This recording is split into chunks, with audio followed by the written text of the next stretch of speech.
What is poppin', YouTube? Back again with another video. We're doing a live stream today. And today we are doing a redraft mock, and it's going to be super exciting because I am welcoming in Kevin Du Bois, who some of you may know and some of you may not know. So if you do not know Kevin, the one thing that you need to know is he puts out super quality content.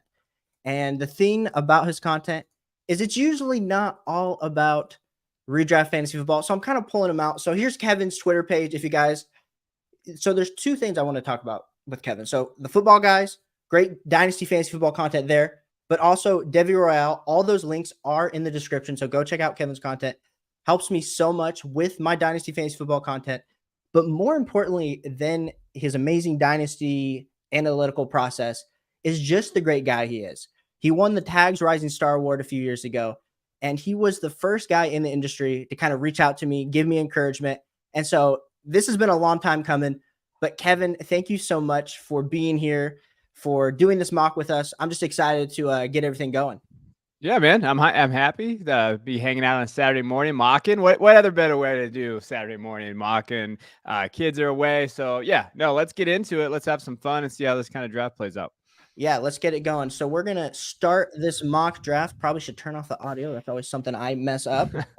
No, it's exciting, and I think for all of us jumping into our redraft content, it's just a different year. It just feels like a different year with wide receivers now. Got almost the best ball mania, everything like that has kind of pushed wide receivers up the board. How are you kind of strategizing and addressing your drafts in the first round? Yeah, I don't know. I've kind of gone back and forth on this. Like Justin Jefferson's pretty consensus 101. I'll take Jefferson there and Chase. Like I'll look at those guys. But as we go and as we kind of look at how your draft plays out, it really just comes down to kind of how the board plays out. I don't mind going heavy running back early. I've kind of teased that a little bit, going running back early, seeing how like bully running back, try to get as many as you can. I still think anchor running back could be the way. Like get one good running back in that first route and then build through the wide receivers. But it just basically plays the board, see how it goes. But I do think building through the wide receivers is ideal. Yeah, no, I definitely agree with you. I think depending on how you're like viewing the wide receivers, like I think it's Justin Jefferson, Jamar Chase, top two picks. I feel like Yeah. ADP has CMC up there too. And a lot of people I know, like the fantasy footballers, they're all over CMC over Jamar Chase. I just can't get behind it with how safe these wide receivers have been the last few seasons. That's the thing. Like, I like the CMC pick. Like, I've seen CMC go in the top 3. So I've seen that in terms of like the value. And it realistically, if he stays healthy, CMC is going to have another great year. And so, like, I get that.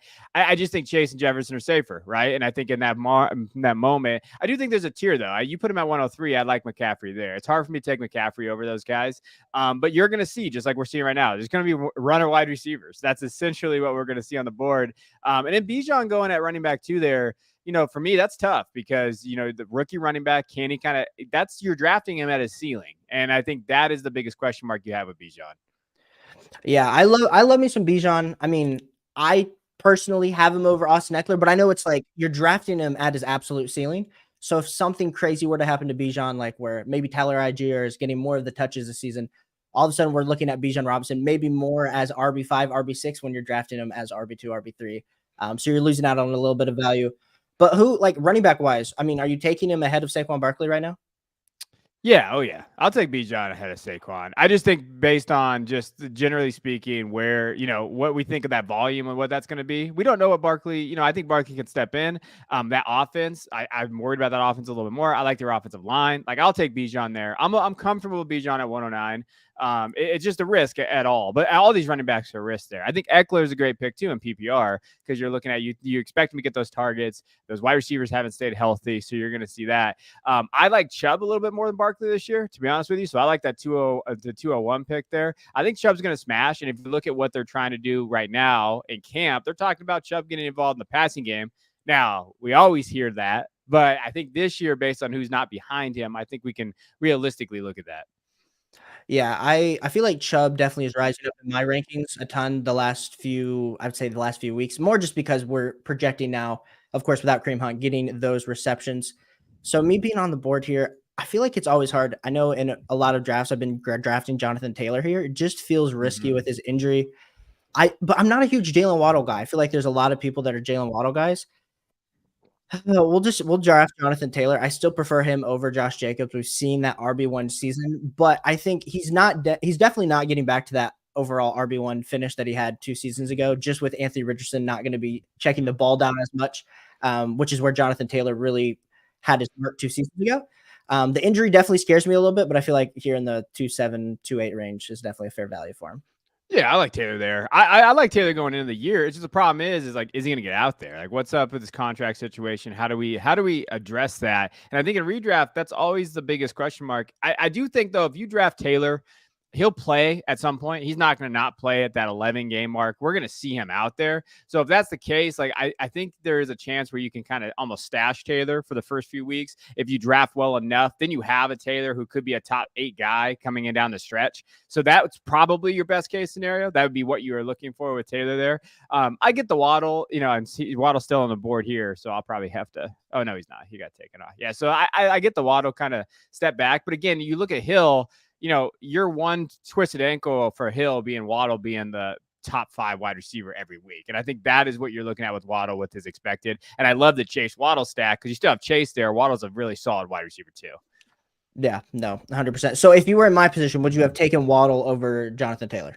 Yeah, I probably would have taken Waddle. Okay. I think I would have taken Waddle, but again, that's just my bias. My bias for wide receivers 100%. And Waddle. But I don't hate the Taylor pick. If I knew Taylor was playing right away, I'd probably take him at the early second, to be honest with you. That's how I had faith in Taylor this year based on the red zone, what they were going to do in that offense.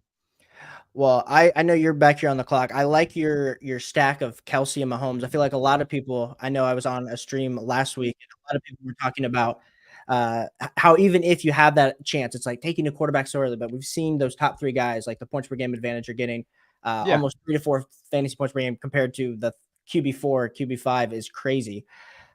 So tell me, like, when you're going into that, you're clearly not scared to take Mahomes, but tell me about like how you kind of view that. Oh, we're positive vibes only on this Saturday, baby. I know I definitely have never started like this before, but I like it. I like to kind of come out of here and see.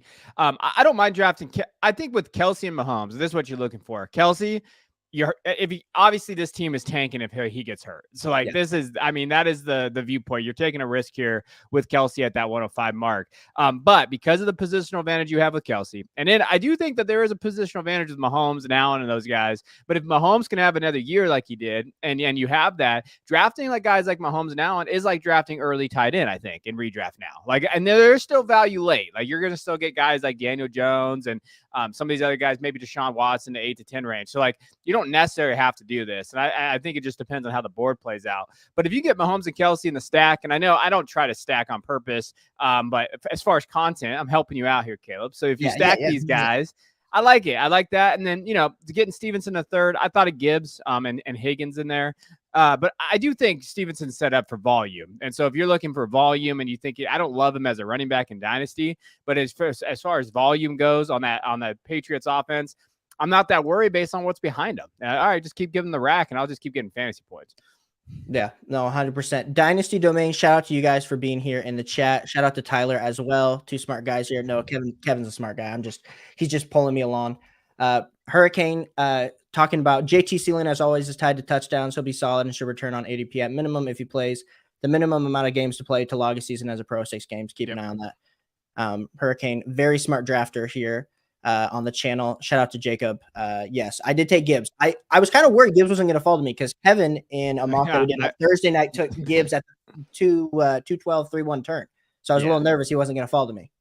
I was going to take Gibbs. I wrote I wrote a huge spotlight on Gibbs. I believe in Gibbs this year. But I got to switch it up a little bit. I got to draft a little differently when we're on here. But I do think Gibbs is set up. I wrote I think it was a 2,500 word spotlight on Gibbs. So like, if you look at Go to Football Guys, you can read it, but it does break down this offense and the way the system sets up for him. And I do think that there's I like Monty. But like the same guys that are telling Monty this year were the ones that are telling him that he was trash when he was the running back 1 on his team. So like I have some serious questions about that. I think Gibbs can be a inside runner. I think he can be a red zone guy. I think he can get those touchdowns we saw Jamal Williams go. So I think Gibbs can be a legitimate 3-down guy in this offense. And with Jameson out early, he's gonna have a lot of PPR points. And they're moving him around. They're putting him in the slot. They're doing all kinds of different things. Yeah. So I'm here at the 4th, and this is the worst part of being in the middle in like the 4th round because I don't love any of the wide receivers that always fall. So it's like you're choosing with fire. Oh, I guess I go Debo. I don't love Debo this year. I think Ayuk takes the next step. Plus, we don't necessarily know what the quarterback situation is going to be. Yeah. But we've seen him, of course, put up top 10 wide receiver finishes. So we're going to bank on him just getting those touches, and maybe he's got 1 or 2 more years left of that. See, this is the risk of not taking a wide receiver in the 3rd round. So I hate all of these wide receivers. I'm going to be honest with everybody on there. But the running backs, there's a clear tier there.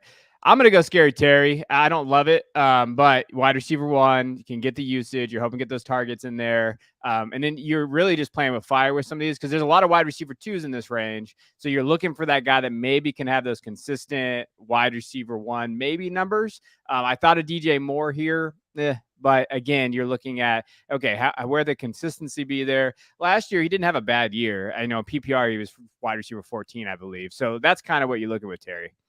Yeah, and you're just hoping that Eric Bieniemy can somehow work some type of Kansas City magic for this offense. And even if he can't, they're going to be down so many times that they're going to have to be slinging the ball over the yard. So yeah, I do like Terry. Where are you at with DJ Moore? Oh, I think, when you look at his ADP, it's fair. Like, I actually believe DJ Moore is going to have a pretty good year this year. I'm not on the whole, like, oh, he's terrible because of so-and-so, like, because Justin Fields historically is not a good passer. I watch the games. I'm not a spreadsheet guy. So, like, I do think that they can take that next step. But if you're looking at Moore, I mean, all the preseason hype and everything that's coming out right now is good. Like, they seem like they have a good connection. He's going to be able to, he'll be able to come back and earn that ADP that he's getting. And I have a hard time seeing him not finish in that range. Right. So I think he's a very safe floor guy. And then if he actually hits his ceiling for once, I know that's a hard thing for DJ Moore to actually hit a ceiling, but if he does hit his ceiling for once, you're talking about a low end wide receiver 1, maybe in the 4th round, late 4th, 5th, wherever he's going. I'll smash that. I'll take that all day. And I love this team. Here, Chase, Waddle, and Moore, like that's 2 solid, could be wide receiver 1 guys with Moore, who has that upside, Harris, who's just going to get a volume, and then you have Justin Herbert. I mean, he's crushing this draft. Yeah, no, shout out Logan, who was in my first ever Dynasty League and absolutely crushes and knows exactly what he's doing. He's a big DFS guy. So, and then you go Ayuk there. We were just talking about Deebo Samuel versus Brandon Ayuk in the last round. I like that pick for you. Yeah, I like Ayuk. I'm a big believer in his talent. And I think the quarterback position is the one stickler, like who's going to start, Purdy, Lance, whatever the case may be there. But I do think Ayuk can kind of, solidify that. And that's an upside play too. So the way you look at his team and how I built it, you're taking 2 guys that I feel like Kelce and Mahomes can be those guys. It'd definitely be one at their position. Ramondre, give me that running back 1 status. And in McLaurin and Ayuk, I think do have wide receiver 1 upside. Certain weeks, not necessarily at week in and week out, but if you can just build in those points per game, you can get those spike weeks, but you have a solid core. Those 3 guys that I drafted first that probably consistently give me a high floor. I'll take the upside that wide receiver position. But that is, again, if you wait on that wide receiver position, this is the kind of team you're going to have to kind of build. Yeah, no, 100%. Shout out to the 7 viewers currently watching us right now. Hit that like button, hit that subscribe button if you haven't already. We're doing these mocks pretty much like 3 to 4 times a week. Putting out content daily. Also go check out all Kevin's stuff. Like I said, all that's linked down in the description below. Quinn's drafting him with us. He says Gibbs RB1 season. I know the hype's there. I mean, you're drafting him as an RB1, so you're hoping. I mean, he was my RB2, but hoping that he at least has RB1 upside. We saw those receptions taking a little short dump off pass for 18 yards last night. If he can do that just a few times a game, we're talking about definitely a league winner. Yeah. And if you look at Bijan, he went at 109. Gibbs goes at 306. I like the big Gibbs value a little bit more just in PPR because of that pass catching. I do think Bijan's going to have a big year, but it wouldn't shock me those 2 guys to finish around each other and you get a 2 value discount. I don't hate the Gibbs play there. And then Jacob says Gibbs over Ramondre for me, and he's the last significant RB tier break. Jacob never agrees with me. Jacob always yells at me on Twitter. He doesn't follow me, but he's always yelling out here. Is he always yelling? He's always yelling. Always yelling at me. He was in Hutch's comments. Yeah. Yeah, we're California boys too, but he doesn't get along with me. That's all right though. Man, nobody can. It's all right. I understand. It's always the fun. Hurricane says Deebo had 15 expected points per game last season based on his usage. He was simply unlucky with efficiency and touchdowns in comparison to his insane wide receiver 3 finish on the other end of the spectrum. I'm buying Deebo. Yeah, exactly. And then, of course, Tyler, appreciate you watching and for being here as well. Darren Waller ahead of Kyle Pitts. Now, I feel like the Waller is he's just continuing to climb up ADP. I traded for him everywhere in Dynasty this offseason because I said it was just after he got traded to the Giants, it was only a better scenario for him. I mean, the last 2 seasons with injuries have just kind of nicked him up a little bit. But where are you at with Darren Waller with Daniel Jones and Saquon Barkley? Yeah, I mean, I'm okay with it, right? Like, I do think in redraft he holds value because I think he's the best receiver on their roster. I just worry about the inefficient. I just don't know how efficient that offense is going to be this year. I don't know what the case is going to be in the New York Giants. I just have, I don't know. I have a hard time taking Waller over Pitts for some reason, and maybe the Pitts like bias in me. Like I think I believe in his talent. I would have probably waited, but I do like the Waller field stack there. But yeah, I think that's probably good value. I mean, that's where you're going to draft him. Waller's getting drafted a little earlier in this off season. But yeah, I still rather have Pitts, but I get it. I understand why you take Waller. I understand that he's pretty much the guy, but you have to, hope that he stays healthy. Yeah, no, and I know we've been talking about this, I think, every stream, like the difference between Drake London at the 5.2, and then of course Kyle Pitts at the 6.2, like the discount you're getting on Kyle Pitts, even though he did, of course, have the injury last season, but both of those guys in their respective seasons have been like almost like the main target in Atlanta. So it'll be interesting to see how those targets divvy up, but there's definitely going to be enough for both of them to eat. Yeah. Yeah, there is going to be enough for both of them, and you're okay with that. Like I think that there's going to be value in targets there, but I think the question goes with the tight end position. 5th and 6th round, if you feel like you can get a guy like Waller Pitts and that had that value and that talent, then you're gonna smash that. But at what point is that tier break big enough to where you're just like, all right, I'm gonna punt to the 15th round or whenever the case may be in that range? I think that's the question you have to ask yourself when you're doing redraft right now. Oh yeah, and I know I think South Harmon, they've been talking a lot, and Scott Connor, all about warp. And if you can't get one of those top few guys in redraft, it just feels like, yeah, you just got to punt because there's really no difference between round 8 tight ends and round 12. Yeah, there's really not. There's just not the value there. I'm a little mad because I got Deontay Johnson sniped for me. So now I got to figure out where I'm going with this one. Jacob is here to apologize to you on this fine Saturday. He doesn't remember arguing with you, but it's all right, Jacob. We're friends on YouTube. Shoot, who do I want to get? I'm gonna time out. All right, I'm just gonna go Isaiah Pacheco. Oh, it's hard. These 7th round running backs, you always hope White maybe falls to you, but you're like Pacheco. I wanted White. That's what I was gonna. I had White, Johnson, and then Dobbins queued up, and then I got the auto sniped me. I think with Pacheco, the thing is like at any point his value could just absolutely tank. Yeah. If Lenny or Dalvin Cook or someone like that were to jump in, but this is a unusual draft for me because of course I love JSN in the 7th, but if you already have 3 wide receivers and 3 running backs, it's just like it feels a little extra. But the tight ends and the quarterback values, I'm just like I don't love any of that on the board. Yeah, looking at the quarterbacks, this is that tier of the quarterback. So you're looking at that. So when you're waiting, like you're doing a late round quarterback that everybody loves, we talk about it. Doing these mocks and kind of going through them too at Football Guys.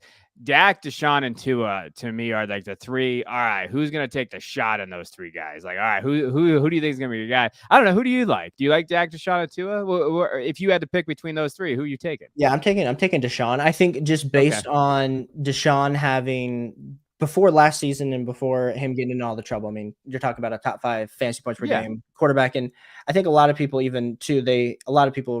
I saw this argument happening on Twitter yesterday about saying, well, if Deshaun Watson was playing last season with that top 5 finish, like it wouldn't be a top 5 finish. And it's like, actually his top 5 finish when he was, I think, QB5 the year before his suspension would have actually been like QB4 on a game basis last season. So, I mean, he has that elite level upside, and I think you're getting a big discount on him this season. Now, does he ever regain that specialness that he had?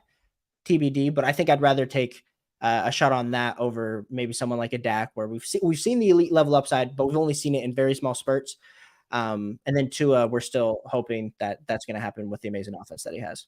Yeah, don't hurt me with Dak, Caleb. Don't be throwing my boy Dak under the bus. No, I'm with you on Deshaun. I wrote an entire spotlight on Deshaun. I think his offensive weapons are there for him. I think Jordan Akins is getting a lot of buzz. People are sleeping on our boy Jordan Akins. I know David Njoku's out there, but Akins, man, they had something going on in Houston, and you hear it in camp right now. It's like, hey, he really likes that. If Akins can push Njoku for like some reps out there, I think Njoku may be a guy that you stay away from a little bit just based on the news.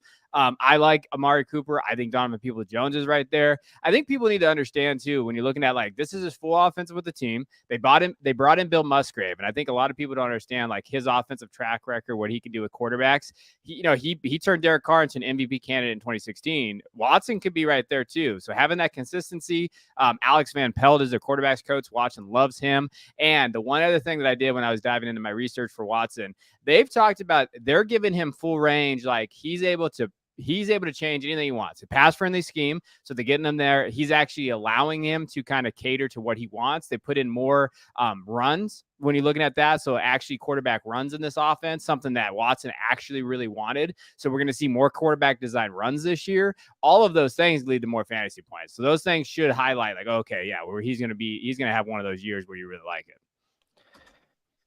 I did something I don't typically do. Dalvin Cook. I was hoping Deshaun Watson was going to fall back. I just bashed on Dak. So I'll just, you already have Patrick Mahomes, so it's not like you need Dak, but I'll just wait another round. But yeah, Dalvin Cook, I feel like we're still waiting on it. But even if he goes somewhere, like even if he goes to the New York Jets, like it's just going to hurt Brees's value. And I mean, it hurts his value too, but when you're getting him in the 8th round, I just think the upside's there for what we've seen, even though he's old, we all hate old running backs, but I still think he's got at least another season or two of decent RB2 production. Yeah. He's got to find something, right? Like I feel like he's got to be out there finding something for him to kind of go towards. I don't hate an 8th round. I mean, I'm not one of those guys that thinks Dalvin's done. So I think Dalvin can have a pretty solid year this year. If he can find a home. I just hope he doesn't go to a home where I have a back already. Like, please don't go to like these places that I have running backs. Well, I loved your pick of the last one. Oh, you wanted Khalil Herbert? I wanted Herbert. I'm okay, Carrie. You're pissing me off. You keep sniping the hell out of me here. Yeah, I think I think with that, let me grab someone real quick before I. All right, I'm gonna probably have to take this kid. Antonio or Zach. All right, I'm gonna take Zach. I do love some. I'll do it. I'll do it. Hey, that a boy taking my guy. But no. So Zach Charbonnet is. I think a lot of people in Dynasty, they were a little bit upset, of course, about the Seahawks because of Kenneth Walker. Because there was a lot of people talking Ken Walker top 5 Dynasty running backs. I mean, of course, he's not there anymore. And I think a lot of people were they tried to downplay it, like, oh, like we already have Kenneth Walker, like Zach Charbonnet is going to be the backup, like 35 to 40% of the touches. But I mean, the fact that Kenneth Walker still hurt, Zach Charbonnet looked like an absolute monster in the preseason, running over people, running angry, and he feels like a better pass catching back out of the backfield. Like, how are you feeling about Zach Charbonnet? Do you feel like the Kenneth Walker hype is? I mean, where did Kenneth Walker go in this draft? Well, he went in the 4th round. You're getting a 5-round discount on Zach Charbonnet, which feels crazy. So here's a weird thing. I like them both. So like when I did my Crowder running back article this last week for Football Guys, I look at basically rooms like this. So Ken Walker, I like it, the redraft value, right? Like his ADP is actually 6th round right now. So he went a little early in this one.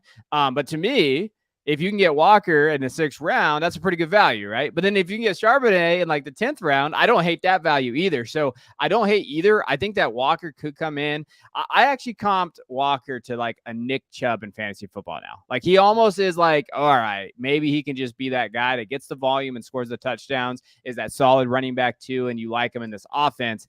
Charbonnet, yeah, like you mentioned, he did look good the other day. He could be that. And what I did is I do meters. So I do redraft meters and dynasty meters for all these articles. And for me with Charbonnet, my redraft meter was 0 running back target. So if you really go into a draft and you don't necessarily, like, because I kind of did that here. I mean, I took Isaiah, but if you want to wait, you don't want to take Isaiah where I took him. Charbonnet is not a bad running back 2-ish, 0 running back target, because he's still like, a hamstring away or whatever the case may be, with Walker being the running back 1.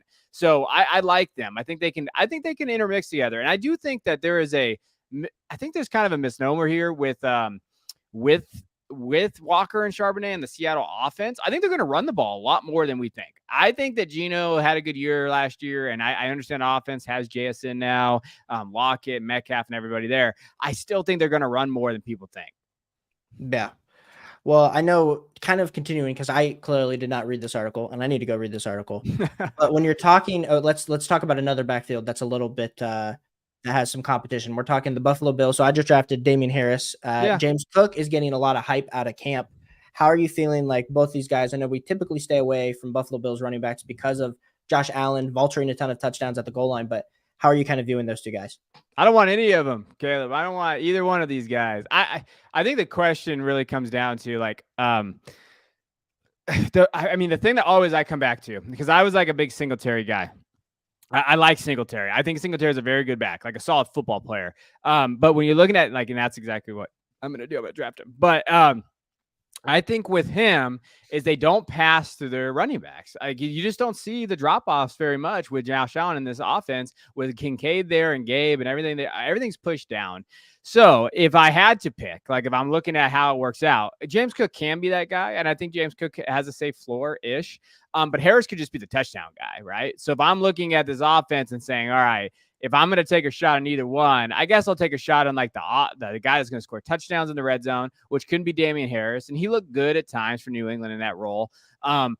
Overall, though, I'm just going to avoid it probably just because it's just a tough backfield to really decipher. And I don't really know if it's crowded. I just think that it's just going to depend on who has the hot hand, right? I think it's just going to, the coaching staff's just going to go to whoever's running harder that day. And I think that's really hard for fantasy managers to kind of gauge. Yeah, I have too many shares of James Cook in Dynasty that I bought very low last season when he, of course, which is every season, something happens where these rookie running backs do not perform the first 5 to 6 weeks. People panic. They sell for mid-seconds, early seconds for next year. And when they were a first-round pick, you then gain that value and you just hold. And they almost all the time bounce back. Happened with JK, happened with JT. Now, never really CEH. He came out hot out of the gate and then died. So we can't be basing it off that. But I will never forget I'll never forget the CH game one. Like he's playing the Texans, right? Yes. And oh my God, social media was blowing up. I remember everybody saying this kid's gonna be running back one forever, and like people were just going crazy. And then the CH train just slowly died. It was just running on batteries. You're probably too young. You remember the Energizer Bunny? I don't know if you've ever seen those commercials. I know I look young, but I'm not that young. Yeah, so like the Energizer Bunny, it just ran out of steam, baby. The batteries did not keep going in that guy train. I'll never forget that. That was the greatest night ever. Well, shout out to Jacob. I did not draft three-legged Greg Dulcich. I don't know. I think I was a little nervous after seeing Troutman get 2 targets yesterday. I'm a little nervous about him, but I'm still fully on the train. I think by the time we get to second, third week of the season, he will be getting most of the targets in the Broncos tight end room, but also the Broncos offense. Like Russ still looked like he was running for his life. It didn't it didn't look great. And I traded for some Russ pretty cheap in Superflex leagues this offseason. So I'm a little nervous about that. No, he'll be, I think it's just that offensive line. They got to have better offensive line. I think that's the key there. I think Russ is going to be okay. I hope I definitely have that, but I think when you're looking at this too, I do think Troutman's going to play a lot more than people think. So I think that is something to like think about there. I think the way the offenses are going, the way systems are going there, I'm still cautiously optimistic, but I've never had Russell ahead of like QB 17, 18 in that range. Like I've never been like super high on him. That's a great pick that you just had, like getting Daniel Jones there, even though you stacked your quarterbacks or you have 2 quarterbacks. Yeah, I like Daniel Jones in the 12 is a very good value. It just, when you're a little worried about Dak, it just gives you that little extra insurance policy on the back end that you have Daniel Jones. And I think a lot of people are expecting, a lot of people last year thought Daniel Jones would take some type of Josh Allen leap, which he didn't, but he took a leap. So if he can do even just a small leap this season, I think we're going to talk about Daniel Jones. Great value at the end of draft. So waiting on quarterback typically pays off here. Yeah, that's what I was saying. So like you can wait. If you can get Geno or Tua or Daniel in these last 3 rounds, even Jared Goff, like that is still value, right? Like that is still very good in terms of redraft and what you're looking for. And I think that's a comparable strategy. So when you look at my team where I took quarterback early, you might like another team here, but that's why you do these mocks. and understanding kind of where the values rise before you get into it and have a game plan. I really want a Romeo Doubs there. Like, I really think Romeo Doubs is the wide receiver in Green Bay that you want. Like, that's a very good value in the 12th round. If you can get a guy like Doubs in the 12th or 13th round, I think that's really a smash pick. So that was a really good pick too. Yeah, then Zeke at the end. I mean, you might as well take a shot on him signing somewhere. I don't know where that's going to be. I think I'm a Bengals fan, so I know there's a lot of people in Cincinnati that are hoping that Zeke signs. It's like the hometown boy returns, but I mean, he's not hometown; he's from Texas, but returns to his Ohio State roots. But I can't jump on that bandwagon. But Joe Mixon, to be fair, hasn't been great either. So no, I mean, he was pretty. The one thing about Joe Mixon last year is that he had the most targets he ever had in his career. So, like, I think for me, like, that helps his overall ceiling and value there. And I know I'm falling behind on the check. Shout out to Flex. We'll hit this up at the end. Yeah, a lot of people saying that Richardson playing in 2 minutes. Yeah, a lot of people are excited about the preseason game with the coach. Yeah, I forgot we had preseason football. You know, it's like 1 to 10 tonight. It's crazy. It's like we're back to like a full like Sunday thing. So, but yeah, we'll see how that happens. While we're waiting, let's Flex. We'll address your question. Rate my 12-team PPR: Tua, Bijan, Madison, AJ Brown, Olave, Ingram, Keenan Allen. And 12th team, that seems pretty deep when you have AJ Brown, Olave, and Bijan with Keenan Allen. That seems kind of crazy. Seems like you did a good job. I'd give it an A easily. I give it a B just because I don't like Madison, but that's just because I'm a dick. I just don't like Madison. I think I struggle with Madison's overall value. I don't see the ceiling at all. You see kind of the backup running backs playing well, all of those type of things that come into play. Like, I just want to avoid Madison. So let us give out these grades. And I know I just pulled it down, but so I know what Hurricane wanted a grade. So he did Tyreek Hill, Josh Jacobs, Josh Allen, Jerry Jeudy, Hopkins, J.K. Dobbins, Mike Evans, Monty, Brandon Cooks, A-Chain, Tyler Boyd, Tyler Algier, and then Cole Kmet. Yeah, I think this is probably a B+ for me. I don't necessarily know the Josh Jacobs pick. I mean, I think that's the pick that I'm curious about, but yeah, I think there's a lot of risk. Like Jacobs, Dobbins, A-Chain, and even Monty. Like your 4 running backs. If Jacobs plays, you're good. Like, I feel like if Jacob goes, you're good. Dobbins, I love, but if Dobbins doesn't get out there, if his contract situation is there, there's a lot of risk at this point. I mean, it's August 12th. We haven't, you're not drafted yet. But if those running backs hit, yeah, you're set up. I think you have a very solid roster. Perfect. Anyone else want any grades? I know Jacob's in here, and Jacob apologized to you. So since Jacob apologized, we'll grade his team. I forget which one Jacob. Oh, he's J-Will. So he went Stephon Diggs, Devontae Adams, T. Higgins went pretty heavy wide receiver. Then got T.J. Hawkinson in the 4th. Yeah. I do love me some T.J. Hawkinson in the 4th. Then goes James Conner, Cam Akers. I mean, I do love James Conner as well. He is one of my guys. Cam Akers. Everyone's projecting a lot of volume. It's hard for me to trust Cam Akers after the last 2 seasons. I know he got injured one of those seasons, but I don't know. How are you? Are you on Cam Akers this season? At cost, sure. I mean, because he's gonna get volume, right? So, like, I don't mind it at all. Like, I think based on Cam Akers in the 6th round, I look at him as almost like Rachaad White. So, like, if you can get either one of those guys, I think the question is, and when going through like the Rams, I think their offensive line is going to be sneakily better this year. I think they improved a little bit last year. I was looking at something. I forget what I was looking at, but they had 32 different offensive line setups last year, almost different line, just because of injuries and all kinds of problems that they had down there. So if that's just a little better, if Akers gets that volume that you like to see and get the touchdown, I mean, I don't think he's going to be very efficient, but you don't really need efficiency as your running back 2 in the 6th round. So, like, if you can get, 18 catches, 77 yards, a touchdown, you're going to smash that at that point. I will point out that this team is exactly how you do kind of a 0 running back build. Like, I thought he did a really good job there. Diggs, Adams, Higgins. Okay. You take 2 guys that if Adams plays, he's healthy. 2 wide receiver 1s there with a high end wide receiver 2 with a wide receiver 1 finish. If Chase gets hurt, Hawk, like you said, in the 4th round is not a bad play, especially in that offense. And then Connor, Akers, and Dillon, those are very good 3 running backs that you hope will just, show out. Addison with the play there. I like that too. And any paired it with Cousins. So the only pick that I probably dull shits. I don't necessarily love Justin Ross either, but I get it. And then Patrick wanted a grade on his team. So he went Bijan at the 1-9, which we kind of discussed. I would probably take Bijan over Austin Eckler. You're pro Austin Eckler, which based on It's him close. on him getting 20 touchdowns the last 2 seasons, it's really hard to fade Austin Eckler. Actually, getting him at the 110 feels pretty great getting Austin Eckler in this year's class. Then you add Chris Olave, Amari Cooper. I feel like I like getting Amari Cooper in the 4th round if I can. I feel like when you're taking, like, I do prefer Calvin Ridley, T. Higgins, but of course those guys weren't available. So you're really debating like Amari Cooper, DK Metcalf, Keenan Allen. I mean, I probably prefer Keenan Allen the most out of those 3 guys, but where are you at with those 3 wide receivers that he potentially had the option to take? Yeah, I mean, I like Cooper. I think that Cooper is going to have a pretty solid year. Just based on how the board played out, if I was him, I would probably went Bijan, Olave, ETN, and then drafted one of the like Keenan Allen. Like if that may be how I would have necessarily kind of drafted, just because I do think ETN's going to get volume. I drafted Tank, but I do think ETN's going to get the targets. I know he's not the greatest pass catcher in the world, but you're going to have usage there. But I don't hate Cooper there, and I don't and I can't sit here and say because I believe Watson's going to bounce back. I can't be a hypocrite and be like, well, I'd rather have Metcalf, because no, I think Cooper is a big part of Watson's bounce back this year.